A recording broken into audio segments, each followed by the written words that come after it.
Hello, my name is Clay Dafoe and I'm here to give you a preview for the Austin City Council meeting of the date October 6, 2011.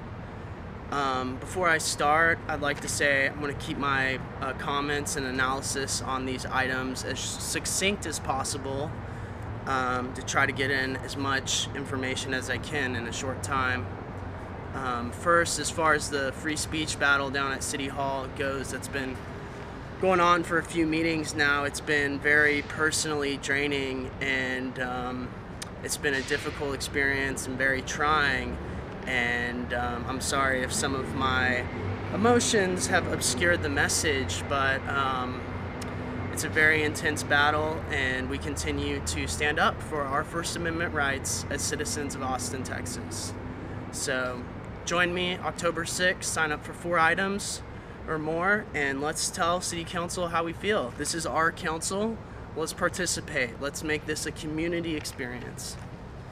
All right, number 3, communications and technology management. Approve a resolution authorizing negotiation and execution of a 12-month interlocal agreements to be known as the Public Safety Equipment Loan Agreements with automatic renewals for up to 4 subsequent one-year terms between the city and various government agencies and political subdivisions that cooperate with the city's public safety departments in the provision of law enforcement, fire, and emergency medical services to permit the city to loan public safety electronic, vehicular, and communications equipment on a temporary basis in times of emergency or for purposes of mutual aid and interoperability.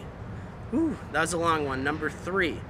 Well, while this is kind of put forth as a cost-saving measure and mechanism as far as sharing some of this equipment on vehicles, I think this is further collusion of multiple government agencies coming together and trying to aggrandize their power in one fell swoop. Law enforcement is separate for a reason. We have city police, we have county sheriffs, we have state highway patrolmen. I mean, all this is separated for a reason, and it just makes me suspicious reading this. Now, emergency medical services, that's a very serious issue, and it needs to be addressed. And maybe there is some sharing that can be had in that field, but as far as law enforcement, I think this is a dangerous reliance, and we need to say no to item 3.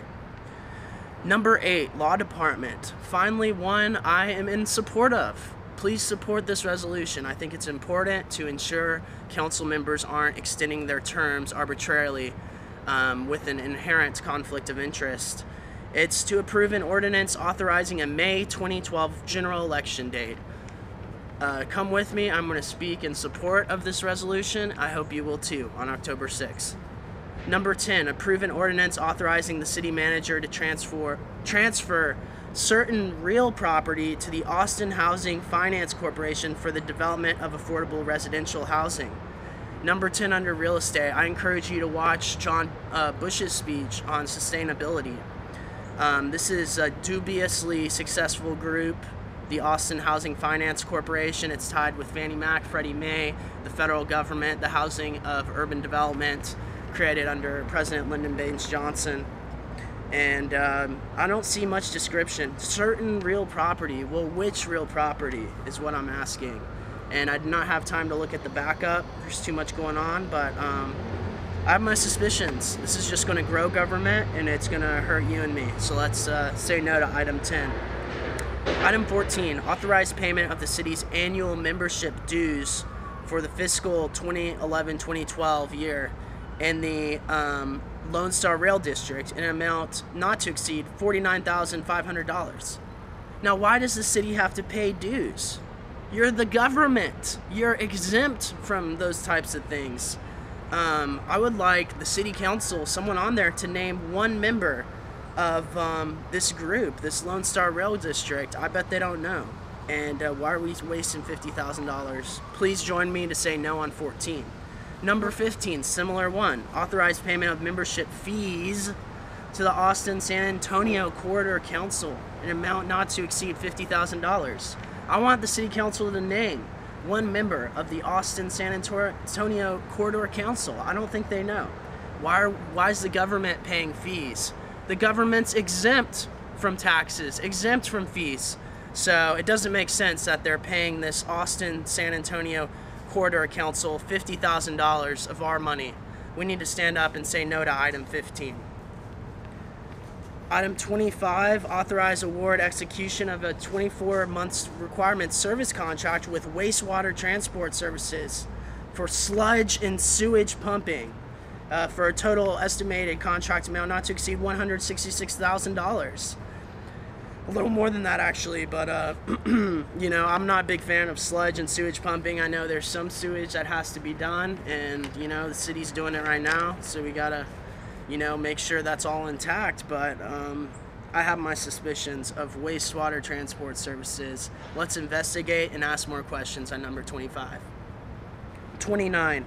Authorize and award execution of various service contracts during fiscal year 11 through 12 through the State Texas Department of Information Resources Cooperative Purchasing Program for the purchase of technology services in an estimated amount not to exceed $6.9 million, $7 million for technology services, whether these are computers, surveillance cameras.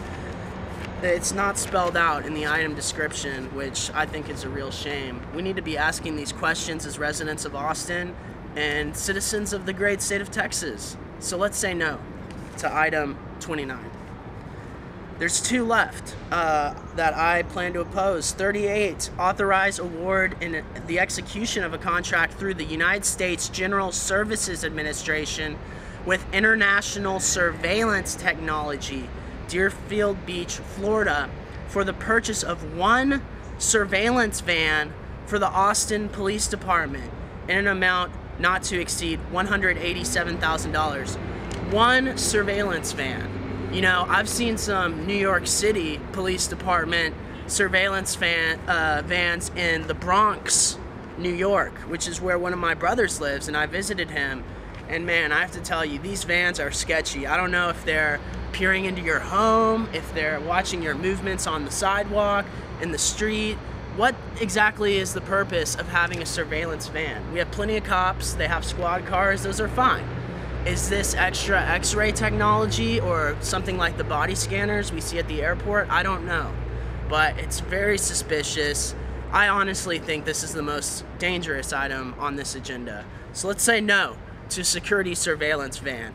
They will not turn my beloved city, Austin, Texas, into a police ghetto.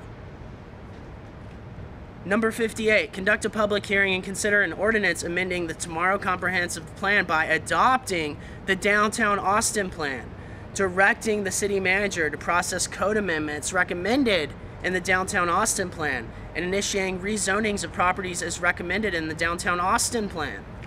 Now, I don't know if you've seen the Downtown Austin Plan yet, but it's a multi-million-dollar scheme to push out all the music off of 6th Street. Austin will no longer be the live music capital of the world, but it'll be a capital for corporate interests, big banks, fancy hotels, further taxpayer-funded projects, convention center hotel, these sort of scams that are going to destroy downtown Austin.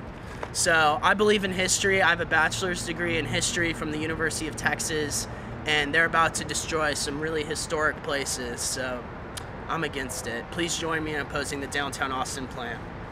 Thank you for joining me in beautiful Eastwoods Park here in Austin, Texas. This is where the original Eeyore's birthday gathering was first held, I believe in the year 1962.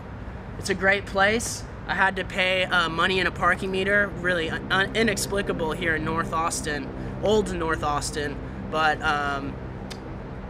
it's a beautiful day, and we as citizens of Austin need to stand up, protect our community, and say no to these ridiculous items.